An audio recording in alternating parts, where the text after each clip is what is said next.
Good morning to all of my a billion YouTube fans. I am just taking the recycling out because I am a good human being who apparently cares about the planet. But on to the topic of today's video. I'm going to show you guys how I've lost 23 pounds of body fat without dropping my strength in the gym, because this seems to be something that people just accept is going to happen, when in reality you should not be dropping crazy amounts of strength in a cut. So let's get into the video. And here we see meal number 1 and meal number 3 in their natural habitat, that's not a word, of cream of rice, looking absolutely awful because I still don't know how to make it, which is not ideal, but it will be nice later. And we've got the oats, which I am about to tuck into now. And that quite fittingly gets us onto the first part of today's video, which is making sure that you are still fueling yourself appropriately. Okay, if you're just trying to lose as much weight as fast as possible, you stop eating carbs because they're going to give you cancer and kill your parents, then I'm not surprised that you're dropping strength in the gym. If you're not eating any carbohydrates, that's there to help restore your muscle glycogen. That is what muscle glycogen is made of, alongside water, which is what your body uses during training. So your performance is going to go to shit if you're just fucking eating no carbs whatsoever and trying to maintain as best as possible. Like, at the end of the day, we still want to be eating well. We still want to be getting in fruits. We still want to be getting in dietary fat. You obviously want to be getting protein, but you bros know that already. That's all good. I know you are slamming the protein shakes and the raw chicken breast. Raw chicken breast? Don't eat raw chicken breast. Although I did see someone the other week. What was it? It was like, he was on day 30 of eating raw chicken breast and he hadn't got salmonella yet. Imagine how boring your life must be to do that. Anyway, we've got seriously derailed. Make sure you're eating properly. Make sure you are losing at, maybe a little bit above 1% per week if that total dieting phase is going to be shorter. If it's going to be any longer than 10, 12 weeks, I'd probably look to keep that rate of loss to 0.75 to 1% of your body weight per week, because any less than that, then you're going to feel like you're not really getting anywhere, and that's very tempting to then sack shit off. That's my cream of rice done. So far this morning, I have been working on content for next week, planning a few posts about common fitness industry beliefs that I disagree with. So they'll be live by the time this video goes up. So just things like, why meal plans aren't that bad, how everyone isn't actually right, or that you don't need good machines to actually make gains. I hope you're enjoying the hand movements as well. And then just making a few tweaks to my client Tom's nutrition program, because he was finding that at the weekend it was a struggle to get all the calories in compared to, say, those work days where he's got a little bit more structure of, you've got to eat at this time so you can eat before you get to work. This is when your lunch break is, that sort of thing. So a bit unconventional, but what we've actually planned out is more calories during the week where he's got more structure, where it's easier to get those meals, and then less calories, one less meal throughout the days at the weekends, so that he isn't so stressed about eating when he's out doing stuff with his family, with his girlfriend, that sort of thing.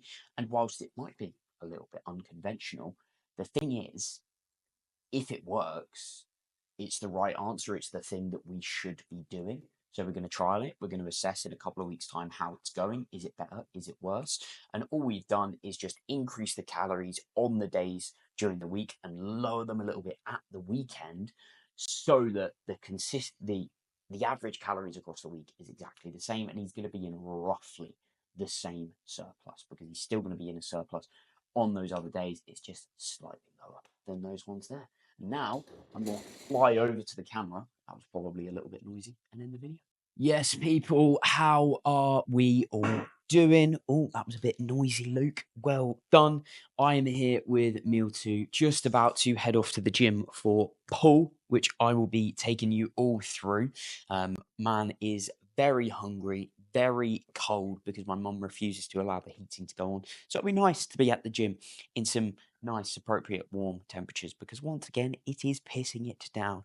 And that is just how things tend to go in the UK. But the other thing I wanted to speak about was another reason that I think people lose a lot of strength, and why I lost a lot of strength in my first couple of cuts, is because the only thing anabolic about what I was doing was not anything that I was pinning into my ass because I'm still a dirty little natty.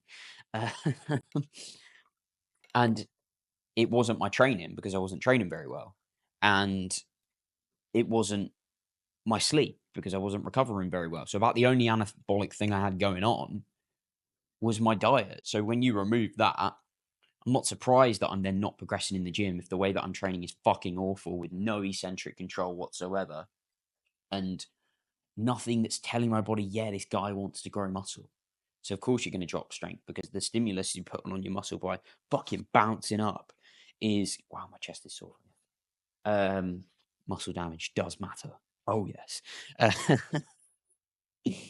If you're putting an awful stimulus on your body, it's got no reason to keep that muscle mass around, which is why I place so much importance on having a logbook and even if it's just maintaining those numbers, but actually keeping that same technique, not starting to progress by, bouncing a little bit more, giving yourself a little bit more leverage by changing your position to something else or anything else like that. You want to keep how you're performing something high quality across the course of the diet and making sure that you're recovering. Funnily enough, you might actually keep your strength. Just like I have throughout this entire fat loss phase, now being 23 pounds down, and the only thing that's happened is there's now a couple of movements on smaller muscle groups, which I'm maintaining. And being a couple of weeks out, I will absolutely take that. I consider that to be a good.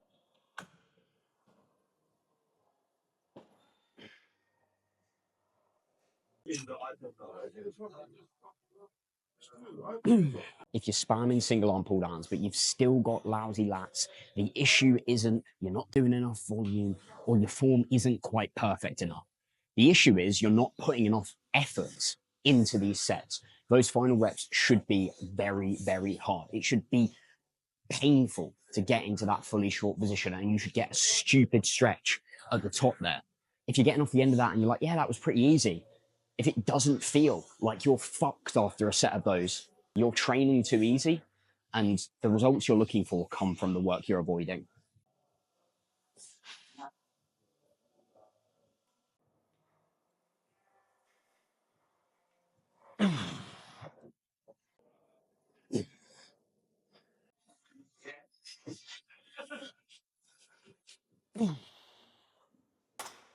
Having access to the best machines on the market is quite possibly one of the least important things about your training because all you need is to know how to adapt something like this matrix row to suit your body. So when we look at the path of this machine, it starts low, it comes up a little bit higher, and then it starts to descend again.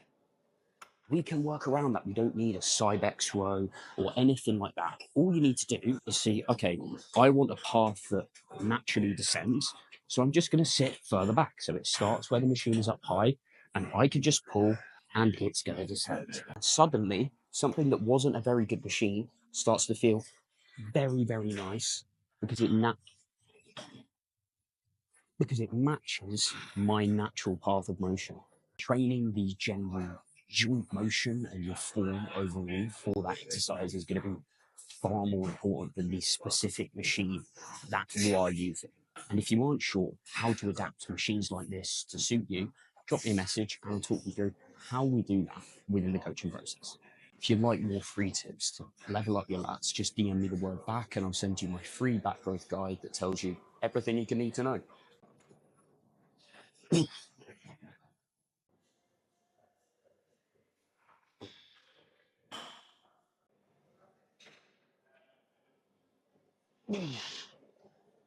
Biggest back training mistake I see with non-chest supported rows, so I'm sat back here, is allowing your torso to rotate as you go through the movement. That's not putting any more length through your lat. That's actually making it easier for yourself. You want to hold that torso nice and stable and allow your shoulder blade to go forward and maybe even a little bit up as you go through the exercise, not rotate through the spine as you do it. If you're looking to build a bigger back, DM me the word funnily enough back and I will send you a free growth guide that shows you everything my clients do to help grow their backs. So I've set the dumbbells up on the bench here just because it's far easier to get into position with the straps than worrying about trying to do it from the floor and the rack and then walking over to here, which is just a massive pain in the arse. This is now the second set of the exercise, and what you notice, funnily enough, is that my tempo isn't vastly different. It's pretty much the same thing. You shouldn't start just rushing through the reps because you've got more total reps to do and putting this shit of stimulus in your muscle. Yeah.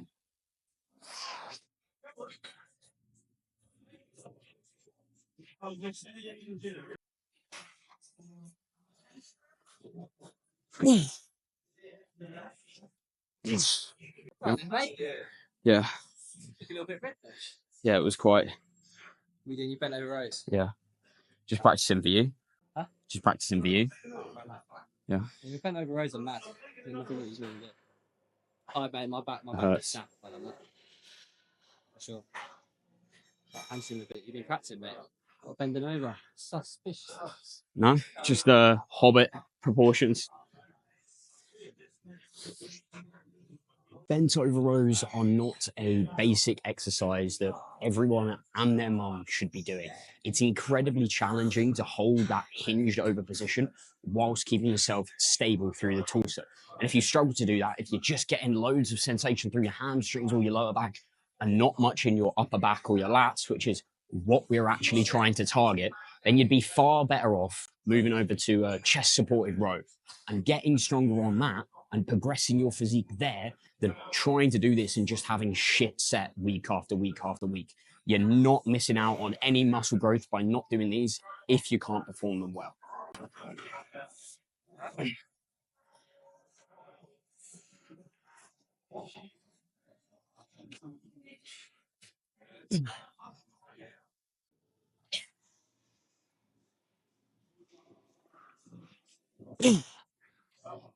Final back movement for this session here. We've already ticked off a vertical and a horizontal pull close to the body.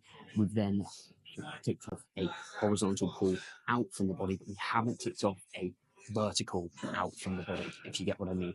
So that's the last sort of joint motion we want to be working within this session here. I'd normally use the metal bar for this, but it is occupied. So unfortunately, I'm going to have to do my absolute best to get the straps nice and tight around here. Aiming for 11 reps. That's the same as I got last week. And at this point in the diet phase, if I can maintain performance with the same form, we are calling that a win.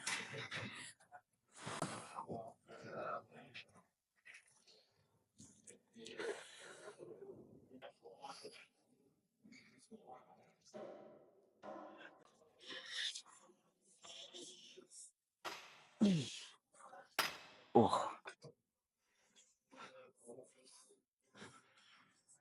disgusting. Absolutely disgusting. Whilst that final rep didn't come down quite as low as all the previous ones, my rule for this is if it gets past my chin here, I count it as a rep just because of how hard these are in a short position. If I was only going to go to the point where I can get it touching my chest, I get like half the reps I can. And it's looking more and more important to get your muscles lengthened if you want optimal growth. So the lengthened position is the focus. If you want ridiculous rear delts, I have got 4 tips to help you. Number 1 is going to be come away from the body so that your lats aren't in position to help. Then we want to bend the elbow as you go through it. That can help reduce some tricep sensation as you go through the reps. You want to make sure that this cable path is lining up with the path of your arm. Okay, it's not pulling that way, it's not pulling that way, it's going straight in the path that you're moving with your arm. And the last one is to keep that scapula fixed in position. This is one of the very few times that I will tell you guys to do that. And that is simply because the scapular position has no influence on your rear delts, but it can allow other muscles to help with the movement if you're just letting the scapula flail around as you go through the exercise.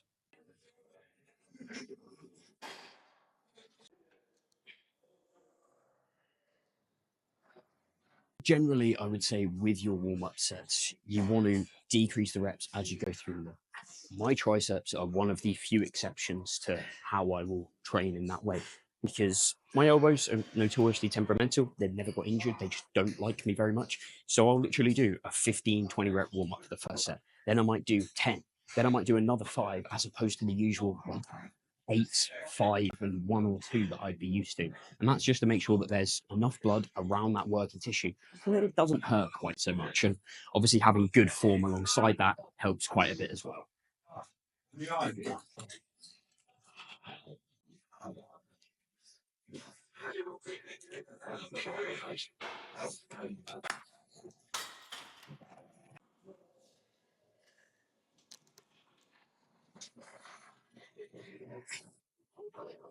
If you want to brutalize your biceps, then you need to try some rep match sets. So what this is you'll pick an exercise that feels good for you. On that first set, say you get somewhere between 15 to 20 reps, say it's 17. On the next set, you'll then do as many reps as you can. For me, that might be like 15. And then wait 5 to 10 seconds and do another 2. So you're getting that another approach to failure. And these don't take very long, which is also pretty damn handy.